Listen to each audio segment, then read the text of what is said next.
Glória a Deus. Às vezes eu falo algumas palavras pausadamente porque eu quero sentir o que eu estou falando. Feche teus olhos e diga: aleluia. Vamos? Glória a Deus. Aleluia. Abra sua Bíblia no Evangelho de Mateus, capítulo 3, a partir do versículo 16. Evangelho de Mateus, capítulo 3, versículo 16.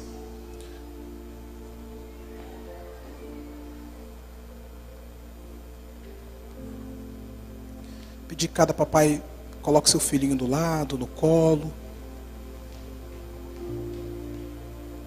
Mamãe está te procurando, ó. Cara da mamãe te procurando. Que não tem nem como não de saber quem é a mãe dessa criança, né? Porque é igualzinho, né? Miniatura. Glória a Deus. Amém, irmãos? Eu vou estar compartilhando algo que o Espírito trouxe ao meu coração no culto de terça-feira. Logicamente que cada ambiente é um ambiente. Mas, pastor, você vai estar trazendo o mesmo tema da terça, porque o senhor não tem o que pregar hoje? Não. Porque Deus mandou eu compartilhar isso. Porque aquilo que foi liberado na terça-feira vai alcançar muitas pessoas nessa noite. Amém?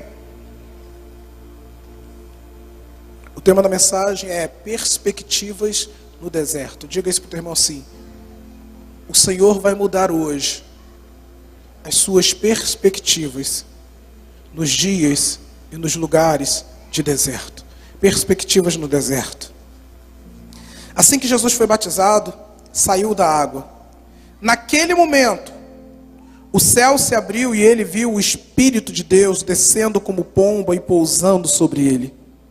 Então uma voz dos céus disse: este é o meu filho amado, em quem eu me comprazo. Meu filho amado, de quem eu tenho muito prazer. Glória a Deus. Aleluia. Precisamos do Senhor aqui, Pai. Aleluia. Glória a Deus. Como estão os seus dias? Como tem sido os seus últimos dias? Como tem sido a sua semana? Como tem andado o teu coração?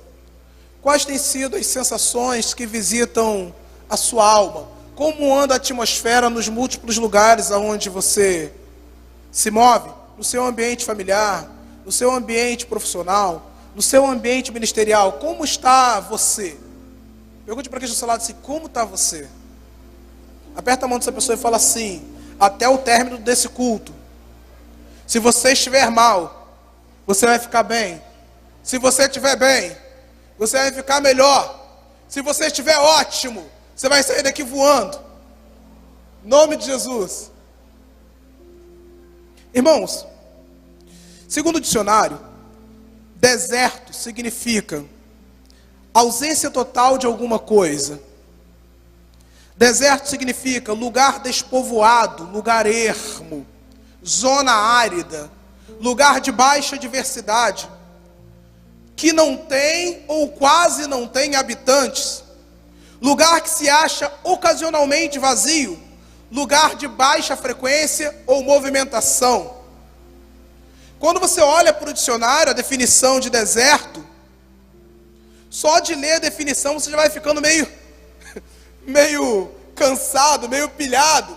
Não parece ser um bom lugar para se estar. Um lugar árido, ermo. Um lugar onde nada acontece, um lugar de baixa frequência ou de poucos movimentos. E eventualmente eu vejo um crente ou outro falando de deserto em uma pregação, em um diálogo informal. Rapaz, estou passando por um deserto. Olha, o Brasil está atravessando um deserto. Rapaz, fica firme no deserto.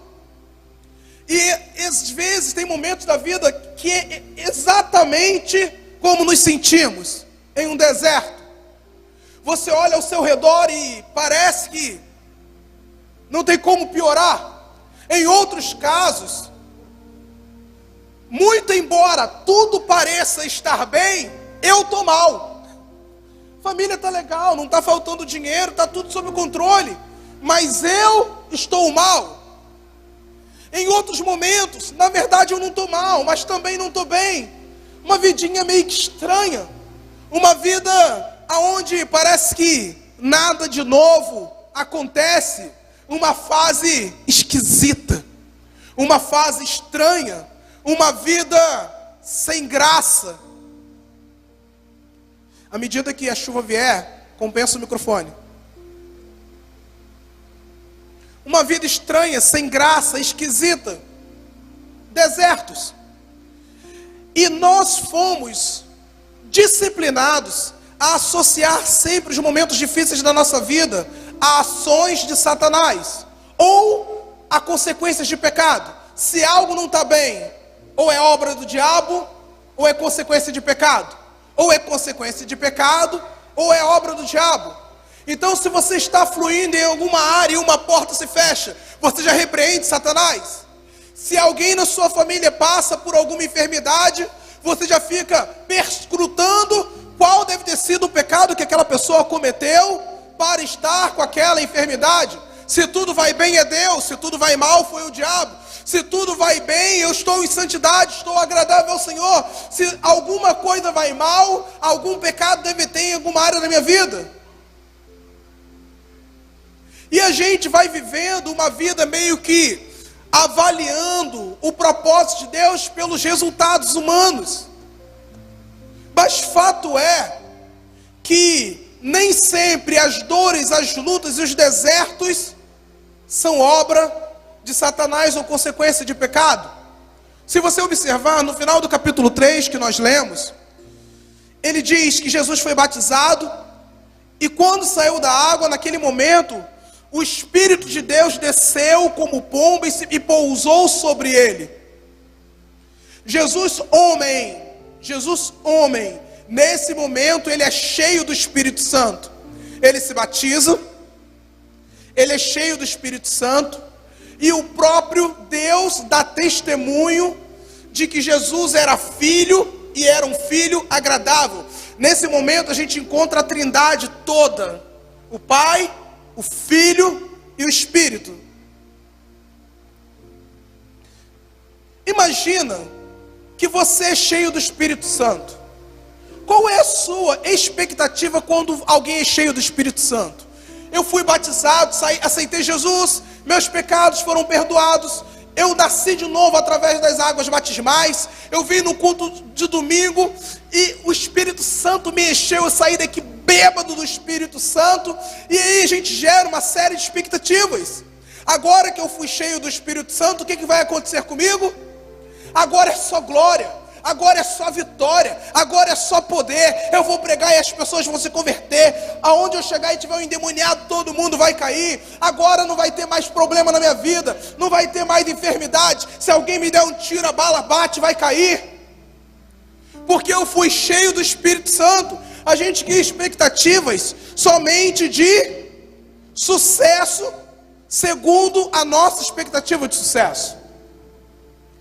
Mas se você observar no capítulo 3, Jesus ele é batizado e ele é cheio do Espírito.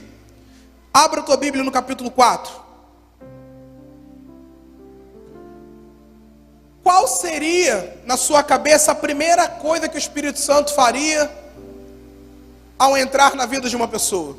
Observa bem, queridos. Jesus tinha acabado de ser cheio do Espírito Santo. A primeira coisa que o Espírito Santo faz. Então, Jesus foi levado por quem? O que está escrito aí? Quero te ouvir. Por quem? Para onde? Para quê? Jesus foi levado por quem? Para onde? Para quê? Jesus foi levado pelo Espírito para o deserto para ser tentado pelo diabo. Faz sentido isso? Ô Espírito, tinha um lugar melhor para me levar? O Senhor entra na minha vida e a primeira coisa que o Senhor faz é me levar para o deserto com o propósito de ser tentado pelo diabo. E a gente olha isso e isso dá um nó na cabeça. Peraí, o Espírito Santo levou Jesus para o deserto. Quando o Senhor tira o povo do Egito, o projeto de Deus era levar o povo para um lugar onde eles prosperariam, aonde eles experimentariam paz, aonde eles descobririam alegria e contentamento, uma terra que, segundo a Bíblia, manaria leite e mel, Canaã. Só que entre a saída do Egito e a chegada de Canaã havia o deserto. Quem conduziu o povo ao deserto? Deus. Se nós formos pegar a distância, por exemplo, de Cairo, no Egito, até Jerusalém, só como uma referência, dá aproximadamente 429 quilômetros. Logicamente tem outras rotas, mas uma rota muito usada por turismo, 429 quilômetros. O projeto de Deus era que eles fizessem essa trajetória em 40 dias. 429 quilômetros mesmo a pé, coisa pra caramba. Mas nada que justifique 40 anos. A gente olha e tem uma noção assim, parece que é como daqui ao Paraguai. Não, não é. O projeto de Deus era que o povo saísse daquela situação escrava e fosse para o centro do seu propósito. Mas entre uma coisa e outra havia um deserto. Por que o Senhor eventualmente nos leva para desertos? Se nós olharmos na Bíblia, nós vamos ver a história de um homem chamado Jó, que passou por um deserto. O deserto nem sempre é um lugar físico, o deserto é uma situação, é uma circunstância, é uma fase, é um momento. E em um determinado momento, Jó, ele fica tentando entender o porquê daquela situação toda. E ele questiona Deus, e ele reclama, e os seus amigos começam a encher a paciência de Jó, dizendo: cara, alguma coisa de muito terrível você deve ter feito para merecer tal desgraça. Jó não entendia exatamente qual era o propósito daquela dor, muito embora ela fosse obra de Deus. O povo que saiu do Egito, ao longo da jornada do deserto, eles perderam a visão inicial, e eles não conseguiam compreender por que o Senhor os tivera levado para aquele lugar. E a gente vai ver os desertos presentes na vida de muitos homens de Deus na Bíblia. Muitos. Qual é o propósito de Deus com o deserto?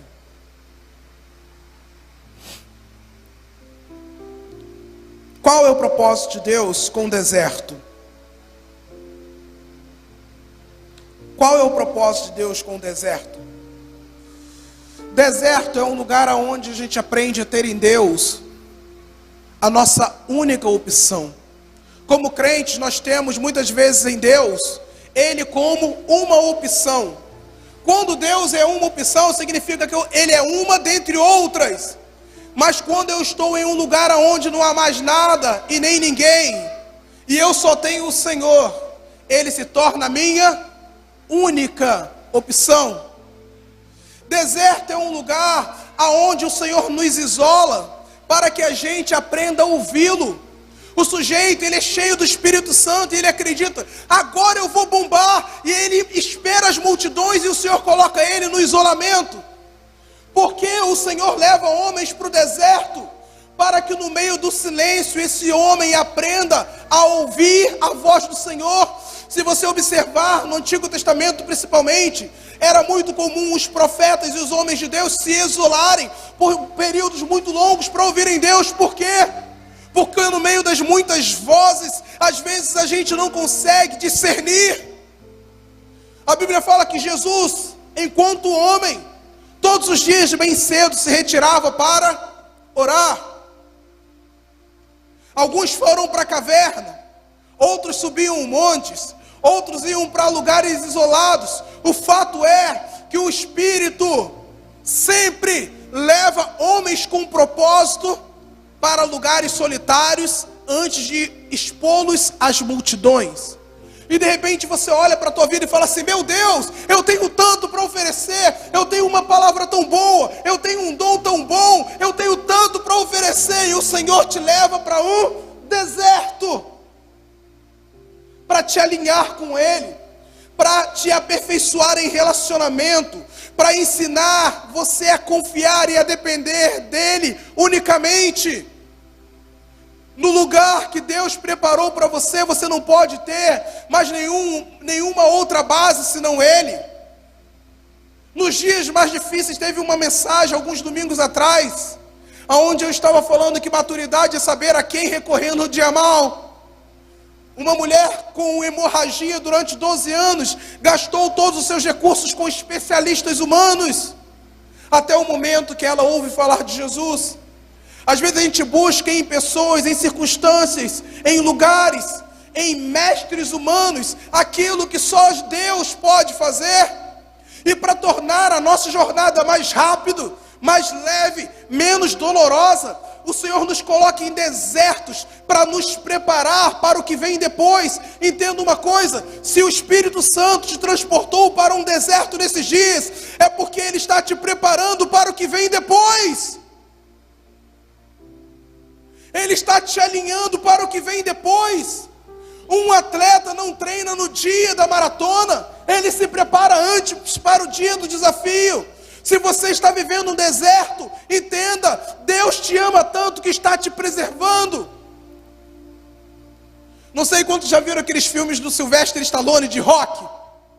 Ele ia se preparar para um grande acontecimento, e ele pegava o seu técnico, e ele se isolava, e começava a correr no meio da floresta com o tronco nos ombros, virar pneu. Hoje a gente vê isso toda hora aí no CrossFit, mas naquela época era incomum, você vê o sujeito estava virando pneu de trator, e ele se isolava. Mas quando ele se revelava publicamente, ele estava pronto para o que havia de acontecer. A Bíblia fala que ninguém é provado além do que suporte. O Senhor não te colocará em um nível que Ele sabe que você não terá estrutura para suportar. Deserto é lugar de preparo. Existem lugares na nossa vida, existem reflexões, existem posicionamentos que nunca, sob nenhuma circunstância, teríamos se não fossem algumas dores que passamos. Faz uma retrospectiva na sua cabeça. Quantos momentos muito difíceis você passou pela sua vida, que foram ruins de se passar. Dias que você sentia como se fossem intermináveis, mas depois dele, você saiu melhor. Quantas coisas maravilhosas aconteceram na sua vida, porque em circunstâncias difíceis, você precisou se mover. Quantas pessoas, por causa de uma crise financeira, tiveram que inovar e hoje são empresários bem-sucedidos? Quantas pessoas, por causa de uma crise no casamento, se viram na situação onde não tinham nenhuma outra opção, a não ser se vasculharem, e se tornaram pessoas tão melhores?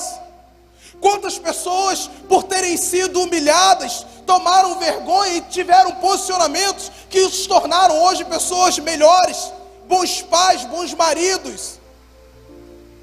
Quantos de nós talvez fomos filhos de pais abusivos, e por causa daquilo nos tornamos pais maravilhosos?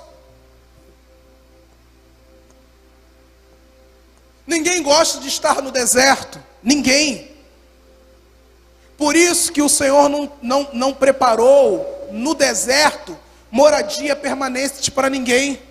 Se o deserto fosse um bom lugar para se estar, Deus teria o deserto como lugar permanente. Mas o deserto, ele é um lugar de passagem necessário para todos nós. Crentes ou não crentes, adultos ou jovens, o deserto é um lugar necessário para todos nós. Ninguém gosta de estar no deserto, mas se nós entendermos o propósito do deserto, a trajetória se torna mais rápida. Se você observar, Jó durante muito tempo ficou questionando. No final, lá pelo capítulo 40, 41, quando ele entende o propósito, Quando ele se rende, ele diz: Senhor, falei do que não entendia. Sem entendimento, falei do que não entendia. Nenhum dos seus planos podem ser frustrados.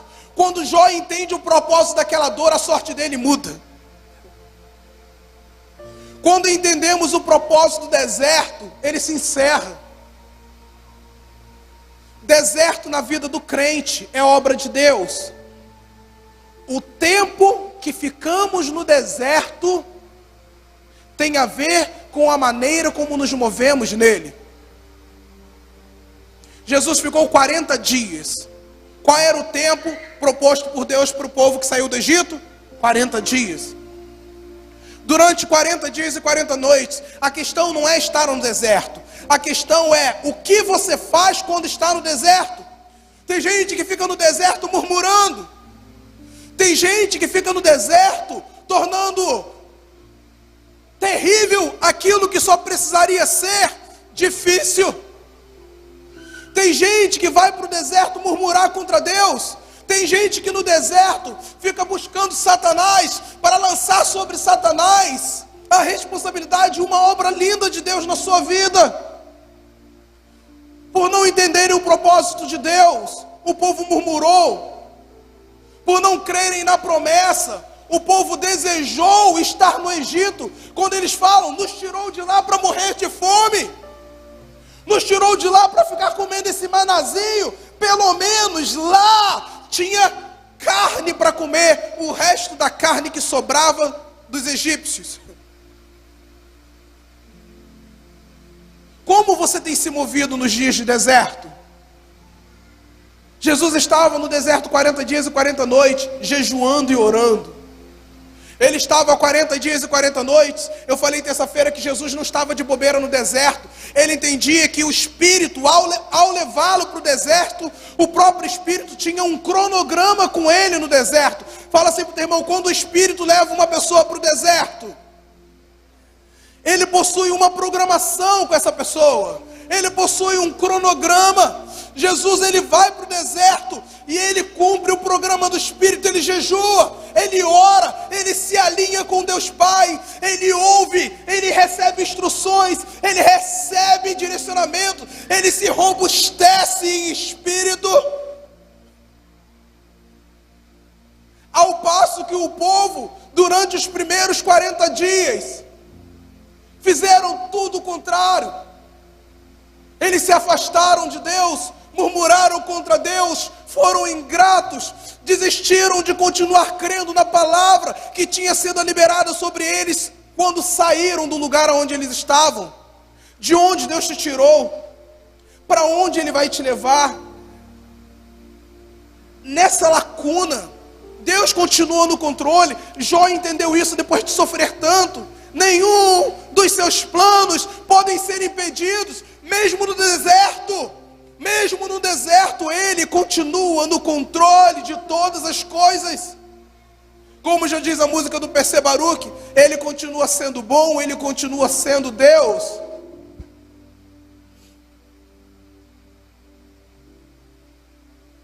Está doendo? É Satanás? Não. Você não está no deserto sozinho. Jesus foi levado por quem para o deserto, querido? Pelo Espírito. O Espírito estava lá com ele durante todo aquele tempo.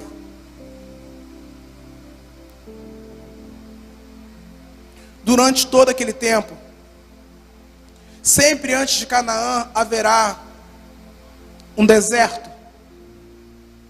Agora, o tempo que você leva no deserto tem a ver com a maneira como você se move nele. 40 dias pode se tornar 40 anos. Tem pessoas que nem chegam a entrar em Canaã.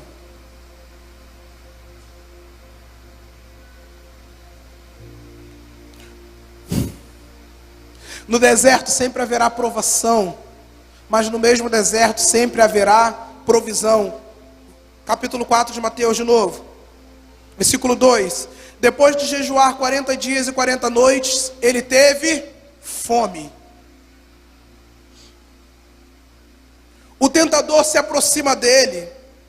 Veja bem, queridos, o diabo já estava ali desde quando Jesus chegou. mas ele estava em silêncio. Agora, outra coisa aqui comigo. Pensa comigo. Você faz um jejum de Daniel, 21 dias de jejum. Você se santifica, você se prepara. Depois de 40 dias de jejum, quem é a primeira pessoa que você imagina ver? E tendo jejuado 40 dias e 40 noites, teve fome. Quem aparece? O diabo. Mas assim, peraí, no mínimo tem alguma coisa errada. Eu devo ter jejuado errado, eu devo estar fazendo alguma coisa complicada. 40 dias jejuando, e a primeira cara que eu vejo é do cão. Eu esperando ser servido pelos anjos, vem Satanás me oferecer pão que veio da pedra. E aqui Jesus começa a ser tentado no nível do corpo. Jesus ele é tentado no nível da alma. Jesus é tentado no nível do espírito. 40 dias e 40 noites com fome. Jesus estava humanamente fragilizado. Tanto é que ele estava com fome. O tentador se aproxima dele e disse: se és o Filho de Deus, manda essas pedras se transformarem em pães. Mas Jesus responde: está escrito, nem só de pão viverá o homem, mas de toda a palavra que sai da boca de Deus. Dependência. Então o diabo o leva à cidade santa, o coloca na parte mais alta do templo e diz: se tu és o Filho de Deus, joga-te daqui para baixo, pois está escrito, ele dará ordem aos seus anjos a seu respeito, e com as mãos eles o segurarão para que não tropece em nenhuma pedra. Jesus aqui estava sendo tentado no espírito. Imagina Jesus pulando do pináculo do templo em Jerusalém, e ele descendo no centro de Jerusalém com os anjos segurando ele, e todo mundo se ajoelhando. Era isso que Satanás estava propondo para ele, uma exibição de poder espiritual. Jesus lhe disse: também está escrito, não põe à prova o seu Deus. No deserto aprendemos a depender de Deus. No deserto aprendemos quem somos em Deus. E quem sabe quem é, não precisa provar nada para ninguém. O diabo ele questiona a identidade de Jesus. Se você é o Filho, faz isso, porque está dizendo que ele faria. Se você é ele, você vai fazer. Jesus não precisava provar nada para Satanás. Ele sabia quem ele era. Quantos buracos você entrou tentando provar para as pessoas que você era feliz? Quantas dívidas você fez para mostrar para todo mundo que você era bem sucedido? Comprou o que não podia só para ficar bonito na foto? Quantas enrascadas você entrou só para se sentir amado? Porque você não sabia quem você era, não sabia o seu valor. E Deus faz o quê? Te leva para um deserto, para que ao olhar para Ele você descubra a sua identidade.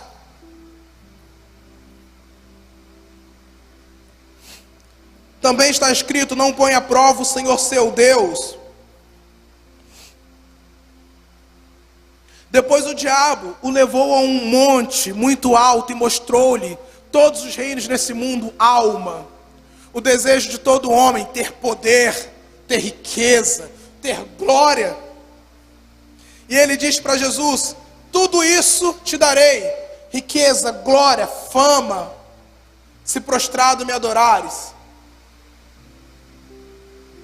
E ele diz, também está escrito, adore o Senhor seu Deus, e somente a Ele preste culto. No deserto eu descubro quem eu sou, e no deserto eu descubro que só há um Deus. Só há um Deus. Então o diabo o deixou. O que acontece na sequência? Cadê o texto? O que está escrito aí? Então o diabo o deixou. Vamos lá, irmãos, bem alto. Não, vamos fazer o coral. Vamos ler o versículo juntos? Então, e eis que chegaram os anjos. Agora sim, Quando o propósito é cumprido, a sorte muda imediatamente. Agora sim, os anjos servem a Jesus. Ele te manda para o deserto para te ensinar a vencer Satanás. Está no deserto? Ele está te preparando para vencer Satanás. Agora, observe o que acontece ainda no capítulo 4. A gente está no capítulo 4. Então o diabo o deixou, e os anjos chegaram e serviram. Ele foi servido pelos anjos. Ele não precisou ir até a cidade mais próxima. Ali mesmo ele foi servido. No mesmo deserto onde ele padeceu, no mesmo deserto onde ele foi afrontado, no deserto ele foi servido pelos anjos. Olha o que acontece agora, irmãos. Olha o que acontece agora. Versículo 17. Jesus começa a pregar. A gente quer começar do final. O sujeito aceita Jesus, ele é cheio do Espírito Santo, e ele quer sair pelos 4 cantos pregando. Não! Deserto. Só agora, Jesus tinha 30 anos, com 12 anos ele já tinha sabedoria, mas ainda não havia chegado o seu tempo. Existe um Kairos, um tempo determinado por Deus, para todo o propósito debaixo do céu. Aos 12 anos, Jesus falava no templo com os mestres, com sabedoria tal que os impressionava. Aos 30 anos ele é batizado. Aos 30 anos ele é cheio do Espírito. Aos 30 anos ele recebe testemunho público da sua identidade pelos homens através de João Batista e pelos céus através do Pai. Mas ele vai para o deserto, vence Satanás, e só agora ele começa a pregar. Arrependei-vos e convertei-vos, porque vos é chegado o reino. Agora olha a velocidade. Quando entendemos o propósito, as coisas se destravam. Quando a gente sai do deserto, a sorte muda. Eram 40 dias de deserto, depois era glória em Canaã. Jesus levou 40 dias, o povo levou 40 anos, mas o propósito de Deus era exatamente o mesmo. Versículo 18. Jesus reúne seus discípulos. Versículo 23. Ele começa a pregar, a curar, a libertar, a expulsar demônios. Versículo 25. As multidões o seguem. O sujeito é cheio do Espírito e ele já imagina as multidões. Quando a gente ouve, filho, Deus tem uma grande obra na sua vida. Eu costumo dizer que essas são as 2 frases mais faladas pelos crentes. Jesus te ama e Deus tem uma grande obra na sua vida. Fala para o teu irmão assim: Jesus te ama e Deus tem uma grande obra na sua vida. As 2 frases são verdadeiras. E exatamente por me amar, Ele me preparará para a grande obra que Ele tem para a minha vida. E se no caminho do propósito houver um deserto, o deserto também é uma grande obra. O sujeito, ele quer se tornar um médico, esse é o destino, mas ele passará madrugadas acordado, perderá momentos de lazer, vai ter que estudar igual um louco, e isso é uma grande obra, porque é um caminho necessário para o lugar aonde ele chegará. O sujeito quer fazer o vestibular e ter salário de médico, não. Outro dia eu estava vendo na internet um sujeito vendendo cocada, mas com um vocabulário bem rebuscado, bem culto. E ele chega na porta de uma escola e um jovenzinho esnoba ele, humilha ele. E ele começa a discursar e no final ele fala: eu estou terminando o curso de engenharia, de medicina na faculdade federal. Daqui a tantos anos, você vai me ver passando nesse mesmo lugar, em meu Jaguar, ganhando um salário exorbitantemente alto. Mas antes desse salário, o que ele tinha para a hora era o que, queridos? Uma bandeja de cocada para vender. Qual é a medida de hoje? Um pouco de maná? Qual é a medida de hoje? Uma tenda para dormir no meio do deserto? Qual é a medida de hoje? Um pouco de água que sai da rocha? Qual é a medida de hoje? Um salário pequeno? Um momentâneo desemprego? Uma situação difícil em casa? Um isolamento? Sabe aquele período onde você se sente tão sozinho? Parece que os amigos, parece que todo mundo meio que esfria contigo. Você não está mal com ninguém, você não brigou com ninguém. Está tudo bem, mas você se sente sozinho. É o Espírito Santo te atraindo para a presença. Quem entende, se resolve e vai. Quem não entende, fica ali. Ninguém me liga. Tá vendo? Se eu fosse rico, para de colocar o diabo, para de dar crédito ao diabo pela obra de Deus. Se é Deus quem guia a minha vida, não há nenhuma área da minha vida sobre a qual Ele não tenha controle. Como pode isso? Uma hora eu sou crente, Deus está guiando a minha vida. Na outra hora Ele fala assim, agora é sua vez, Satanás. Vem dar o joystick para Satanás. Agora é sua vez, Deus. Ou Deus guia a tua vida, ou o diabo guia a tua vida. Você tem que decidir isso. Porque se é Deus que guia a minha vida, no dia mais maravilhoso ou mais tenebroso, ainda assim, a minha vida continua no controle das mãos de Deus. Se é Ele que guia a minha vida, Ele tem um propósito em cada lágrima que cai do meu rosto. Como Ele tem um propósito no sorriso que sai da minha boca. Deus também fecha portas. Ele também diz não. Eventualmente torna a nossa jornada um pouco mais difícil, para nos aperfeiçoar, irmãos. No dia que Jó entendeu o propósito daquilo tudo, a sorte dele muda. Quando Jesus cumpre a missão, a coisa desata. Ainda no capítulo 2, o que não tinha acontecido em 30 anos, aconteceu em poucos dias. Jesus vê Satanás, é servido pelos anjos, ele sai do deserto, pregando, fazendo discípulos, fazendo milagres. E agora, as multidões o seguem. Ele estava autorizado pelo céu e pela terra para lidar com as multidões. Ele estava autorizado pelos céus e pela terra para estar naquela posição. Se você não vence o deserto, você não tem a autoridade para se assentar nos lugares que Deus preparou para você.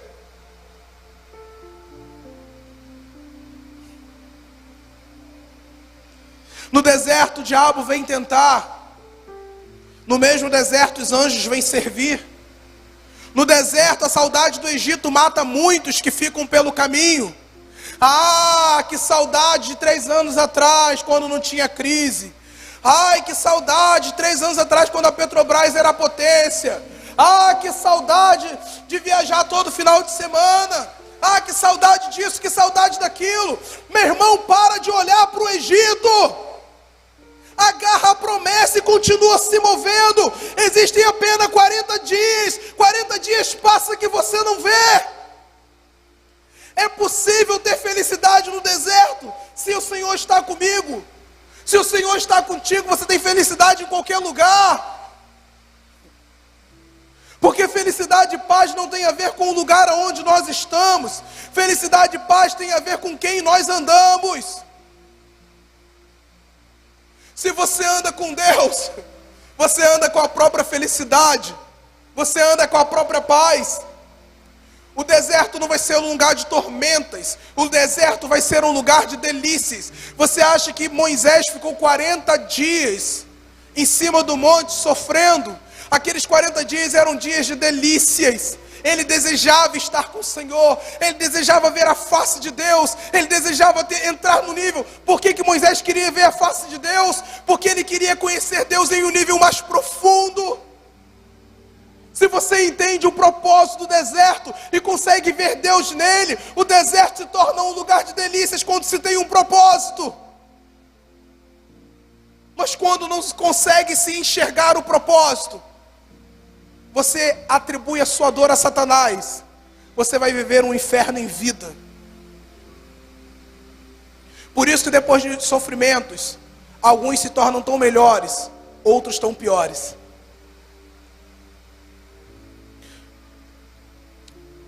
Quando você está no deserto, você só tem 2 opções. Sair vitorioso no nível mais alto? Ou morto, frustrado e fora do propósito?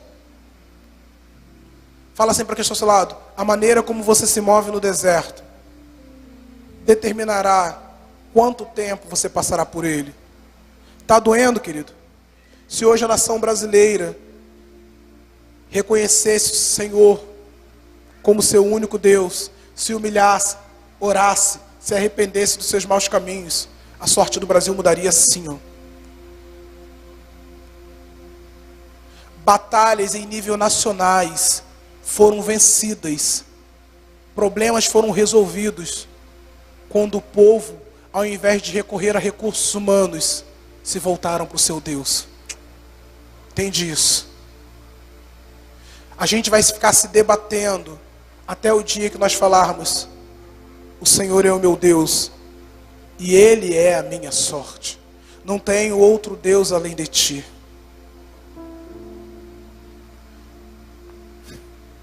Você procura o que você encontra. Jesus no deserto estava com Deus e com o Espírito durante 40 dias. Mas se ele quisesse encontrar Satanás, ele encontraria, porque Satanás também estava lá. Entende, irmãos? Se você quiser ver o diabo no teu deserto, você vai encontrar, porque ele está lá. Você vai encontrar, todo dia. Tem noção do que é ficar 40 dias no deserto, falando com Satanás, todo dia? É o que muita gente faz. Ô, seu Satanás, tu és tão poderoso, nem Deus pode me livrar dessa situação, porque Deus guiava a minha vida, mas olha a desgraça que eu estou vivendo. Satanás é mais forte do que Deus? Não, querido, não. E Satanás é um mau caráter. Ele sempre vai aceitar a glória, ainda que indevida. Se você disser que a sua situação é obra dele, ele vai dizer assim: claro, é obra minha. Ele é mentiroso, enganador, pai da mentira. Deserto é lugar onde não temos mais nenhuma alternativa a não ser o Senhor, nenhuma outra voz senão a dele, nenhuma outra provisão a não ser a dele. No deserto crescemos em fé e em intimidade. Quando Jó entende o propósito, a sorte dele muda. Quando Jesus cumpre a missão, a história muda. Aonde havia fome, agora ele é servido pelos anjos. Aonde havia silêncio, agora ele prega. Ele andava sozinho, agora ele tem discípulos. Nada acontecia, agora é um milagre atrás do outro.